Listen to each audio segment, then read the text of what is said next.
Hey Hoopers, it's Sarah from Hooping with Sarah, your one-stop shop for professional hoops, hooping performances, and hooping instruction.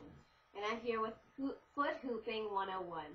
This tutorial was requested a while ago, and I'm just getting around to recording it now, so I hope you enjoy it. What you're going to need for foot hooping, if this is your first time, is a relatively light and small hoop. You do not want to use a big fat hoop for this, because inevitably it's going to fall down and hit you in the face at some point. So be prepared for that. You're also going to need to be barefoot because hoops stick to skin best, and they'll slide right off your socks. When I was first learning, I'm such a sock lover, I could not get why it took me so long to get foot hooping down until one day I tried it without socks on, and it was like magically I got it. So you're going to want to be barefoot. And before we get started, I'm going to show you on my hand, because it's easier to see. So when your foot is flexed, it's like this. You don't want a flex foot. You want your foot as straight as possible and long as possible so that it creates a flat surface.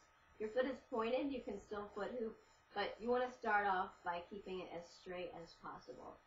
Now, just like with hand hooping and arm hooping and any kind of hooping really, there's going to need to be some motion to keep that hoop up.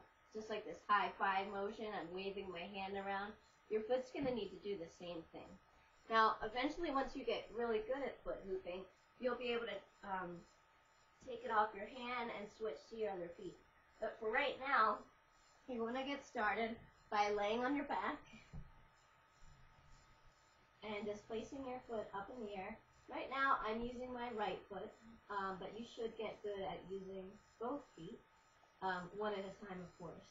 And you want to place your foot up in the air as straight as possible. See how mine's almost like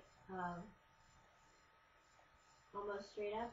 And you want to place your foot perpendicular to that so that the hoop is horizontal and the hoop is right in the arch of your foot. So what I'm going to do is give it a push with my hands, and as soon as I let go, I'm going to start waving I didn't do it fast enough so the hoop is coming down. But as soon as you let go, you want to start waving your foot around, pushing it against the hoop. I'm pushing from front to back. You could also do side to side or in a circle. So as you can see, my foot is waving around to keep the hoop up.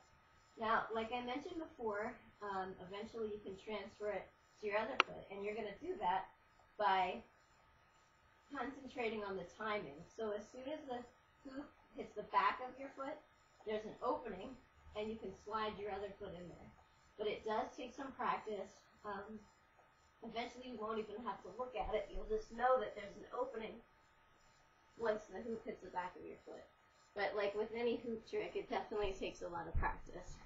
Eventually, with practice, you'll be able to do this with socks on and all different kinds of shoes. So I hope you found this helpful. If you have any other hooping questions, send them to me at hoopingbysarah@gmail.com. Thanks for watching, and happy hooping.